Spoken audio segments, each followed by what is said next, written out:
So by looking at what we are pleased to call reality, the physical world, from the basic standpoints of different cultures, I think we're in a better position to know where we are than if we only have one single line of sight.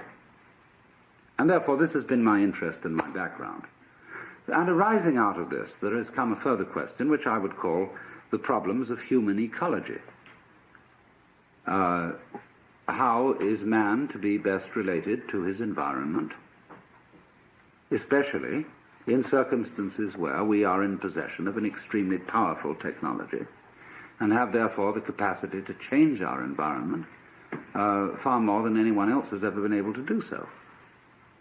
Are we going to end up not by civilizing the world, but by Los Angelizing it? In other words, are we going to foul our own nest as a result of technology? But all this gets down to the basic question is, really, what are you going to do if you're God? If, in other words, you find yourself in charge of the world through technological powers, and instead of leaving evolution to what we used to call in the 19th century the blind processes of nature, that was begging the question to call them blind. But at any rate, we say we're not going to leave evolution anymore to the blind forces of nature, but now we're going to direct it ourselves, because we are increasingly developing, say, control over genetic systems, control over the nervous system, control over all kinds of systems. Then simply, what do you want to do with it? But most people don't know what they want, and have never even seriously confronted the question of what they want. You ask a group of students to sit down and write a solid paper of 20 pages on what is your idea of heaven. What would you really like to happen if you could make it happen? And that's the first thing that starts people really thinking, because you soon realize that a lot of the things you think you would want are not things you want at all. Supposing, just for the sake of illustration, you had the power to dream every night any dream you wanted to dream. And you could, of course, arrange for one night of dreams to be 75 years of subjective time, or any number of years of subjective time. What would you do? Well, of course, you'd start out by fulfilling every wish. You would have routs and orgies and all the most magnificent food and sexual partners and everything you could possibly imagine in that direction. When you got tired of that, after several nights, you would switch a bit and you'd soon find yourself involved in adventures and contemplating great works of art, fantastic mathematical conceptions. You would soon be rescuing princesses from dragons and all sorts of things like that. And then one night you'd say, now look, tonight what we're going to do is we're going to forget this dream as a dream. And we're going to be really shocked. And when you woke up from that one, you'd say, ooh, wasn't that an adventure? Then you'd think more and more far-out ways to get involved and let go of control, knowing that you'd always come back to center in the end. But while you were involved in the dream, you wouldn't know you were going to come back to center, be in control. And so eventually you'd be dreaming a dream in which you found yourselves all sitting around in this room, listening to me talking, all involved with the particular life problems which you have. And maybe that's what you're doing.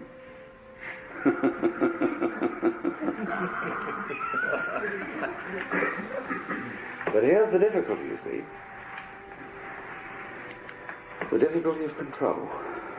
Are you wise enough to play at being God? And to understand what that question means, we've got to go back to metaphysical assumptions underlying Western common sense. And whether you are a Jew or a Christian or an agnostic or an atheist, you are not uninfluenced by the whole tradition of Western culture, the models of the universe which it has employed, which influence our very language, the structure of our thought, the very constitution of logic, which are going into, say, computers. The Western model of the universe is political and engineering or architectural. It is natural for a child to ask its mother, "How was I made?" It would be inconceivable for a Chinese child to ask, "How was I made?"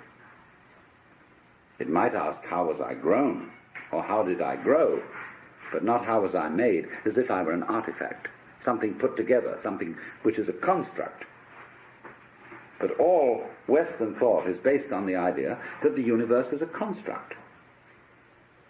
And even when we got rid of the idea of the constructor, the personal God, we continued to think of the world in terms of a machine, in terms, say, of Newtonian mechanics, and later in terms of what we call quantum mechanics, although I find it rather difficult to understand how quantum theory is in any sense mechanics. It's much more like organics, which is to me a different concept. However, that may be. It has percolated, you see, into the roots of our common sense that the world is a construct, is an artifact.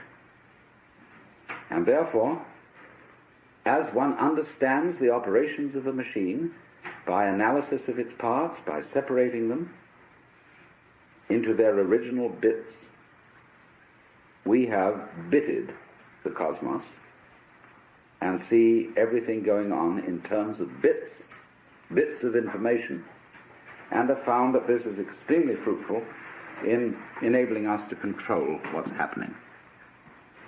After all, the whole of Western technology is the result of bitting.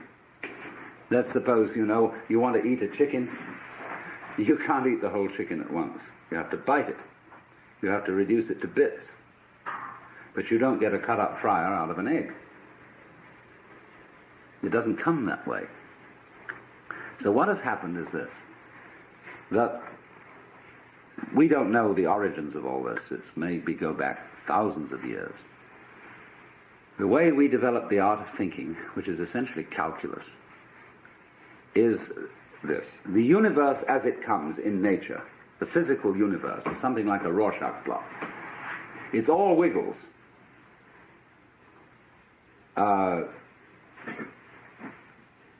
We who live in cities are not really used to this because we build everything in straight lines and rectangles and so on. Wherever you see this sort of thing, you know human beings have been around because they're always trying to straighten things out. But nature itself is clouds, is water, is the outlines of continents, is mountains, is biological existences, and all of them wiggle. And wiggly things are to human consciousness a little bit of a nuisance, because we want to figure it out.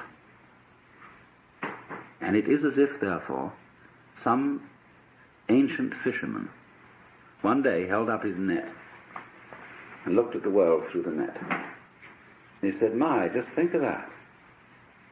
There I can see the view, and it's one, and that peak of that mountain is 1, 2, 3, 4, 5, 6 holes across. And the base is 1, 2, 3, 4, 5 holes down. Now I've got its number. See? And so the lines of latitude and longitude, the lines of celestial and terrestrial latitude and longitude, the whole idea of a matrix, of a looking at things through graph paper painted on, printed on cellophane, is the basic idea of measurement. This is the way we calculate. We break down the wiggliness of the world into comprehensible, countable, geometrical units, and thereby figure it and construct it in those terms. And this is so successful up to a point that we can, of course, come to imagine that this is the way the physical world really is. Discrete, discontinuous, full of points. In fact, a mechanism.